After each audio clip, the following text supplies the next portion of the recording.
ഹലോ അസ്സലാമു അലൈക്കും. എൻ്റെ പുതിയ വീഡിയോയിലേക്ക് എല്ലാവർക്കും സ്വാഗതം.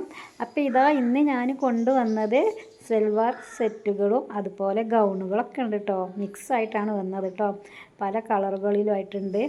പിന്നെ അപ്പോൾ അങ്ങനെ ഞാൻ സ്ക്രീനിൽ കൊടുക്കുന്ന നമ്പറിലേക്ക് നിങ്ങൾക്ക് ഇഷ്ടപ്പെട്ട ഡ്രസ്സ് ഏതാണെന്നുണ്ടെങ്കിൽ സ്ക്രീൻഷോട്ട് അയച്ചാൽ എന്തായാലും ഞാൻ അതിൻ്റെ റേറ്റ് പറഞ്ഞു തരും.